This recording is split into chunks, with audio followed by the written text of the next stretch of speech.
মৰমৰ ছাত্ৰ-ছাত্ৰী আৰু সন্মানীয় শিক্ষাগুৰুসকল, আপোনালোক সকলোকে আমাৰ এই চেনেলটোলৈ পুনৰবাৰ স্বাগতম জনাইছোঁ। ক শ্ৰেণীৰ পৰা অষ্টম শ্ৰেণীলৈ শিক্ষাবৰ্ষ 2024-25 চনৰ শৈক্ষিক দিনপঞ্জী প্ৰকাশ পাইছে। ইয়াত কি কি আছে আমি চাওঁ আহাচোন। এই শৈক্ষিক দিনপঞ্জীখনত প্ৰত্যেকটো মাহত কোনকেইটা চেপ্টাৰ তোমালোকক স্কুলত পঢ়াব, যেনে ধৰা এপ্ৰিল 2024 চনৰ এপ্ৰিল মাহত তোমালোকৰ কোনকেইদিন বন্ধ আছে, কিহৰ বন্ধ আছে, উদযাপন দিৱস আৰু অন্যান্য কাৰ্যাৱলী কি কৰিব, গোটেইখিনি ইয়াতে উল্লেখ কৰা আছে। যেনে 2024 চনৰ এপ্ৰিল মাহত প্ৰকৃত শ্ৰেণীৰ দিন হ'ব 22 দিন, ৰবিবাৰ থাকিব 4টা, অন্যান্য বন্ধ থাকিব 4টা। মাহটোৰ মুঠ দিন আছিলে 30 দিন আৰু মাহটোত উদযাপন দিনৰ সংখ্যা হৈছে 3।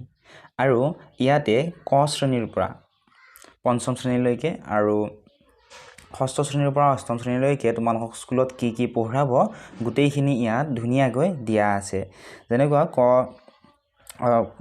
প্ৰথম শ্ৰেণীৰ ইয়াতে তোমালোক কি পঢ়াব, দ্বিতীয় শ্ৰেণীত কি পঢ়াব, গোটেইখিনি ইয়াতে উল্লেখ কৰা আছে। ইয়াৰ পৰা তোমালোকে চাই ল'ব পাৰিবা।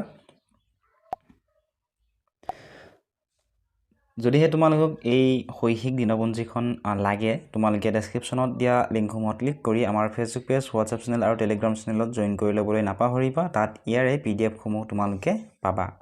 ইয়াতে বিদ্যালয়ৰ সময়সূচীও দিয়া আছে। প্ৰাক প্ৰাথমিক শ্ৰেণীৰ শিশুৰ বাবে নিৰ্ধাৰিত 4 ঘণ্টা সময় তলত দিয়া ধৰণে ভাগ কৰি ল'ব। প্ৰাতঃ সভাৰ সময়ত আছে 15 মিনিট। যদিহে প্ৰয়োজন হয় সময়টো বৃদ্ধি কৰি ল'ব পাৰে। শৈক্ষিক বিষয়ৰ আদান প্ৰদান হ'ব 3 ঘণ্টা 15 মিনিট আৰু বিৰতি থাকিব 30 মিনিট। অন্য শ্ৰেণীৰ ছাত্ৰ ছাত্ৰীসকলে 6 ঘণ্টা 25 মিনিট অৰ্থাৎ 9 বজাৰ পৰা তোমালোকৰ আৰম্ভ হ'ব, 3টা 25লৈকে তোমালোকে স্কুলত থাকিব লাগিব বা বিদ্যালয়ত থাকিব লাগিব। আৰু এই সময়খিনি তলত দিয়া ধৰণে বিতৰণ কৰি দিয়া আছে।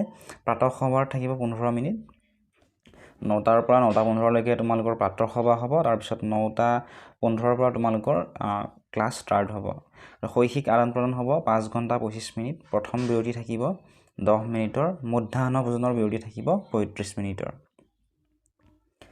তাৰপিছত লিখা আছে 2024-25 শিক্ষাবৰ্ষৰ মুঠ কৰ্মদিনৰ সংখ্যা হৈছে 281 আৰু মুঠ শ্ৰেণীৰ দিন হৈছে 199। নেক্সট লিখা আছে জিলা কৰ্তৃপক্ষৰ ঘোষণা অনুযায়ী স্থানীয় বন্ধৰ দিন পালন কৰিব। তাৰপিছত আছে কোনো বিশিষ্ট ব্যক্তিৰ বিয়োগ হ'লে সেইদিনা শ্ৰেণী শেষ হোৱাৰ পিছত শোকসভা অনুষ্ঠিত কৰিব। কোনো কাৰণত যাতে জিলা কৰ্তৃপক্ষৰ অনুমতি নোলোৱাকৈ বিদ্যালয় বন্ধ বা অৰ্ধছুটি ঘোষণা কৰা নহয় তাৰ প্ৰতি দৃষ্টি ৰাখিব। গতিকে ইয়াত ধুনীয়াকৈ গোটেইখিনি দিয়া আছে। ছাত্ৰ ছাত্ৰীসকলে এইখিনি ফ'ল' কৰিব পৰা। তোমালোকৰ বিদ্যালয়ত কোনটো মাহত কোনকেইটা চেপ্টাৰ পঢ়াব, তোমালোকৰ পৰীক্ষা কেতিয়া আছে, গোটেইখিনি তোমালোকে ইয়াতে পাবা।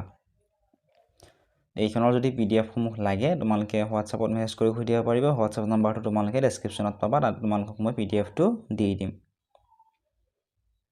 ইয়াতে গোটেইকেইটা মাহৰ ধুনীয়াকৈ ইয়াতে দিয়া আছে, কোনদিনাখন বন্ধ আছে,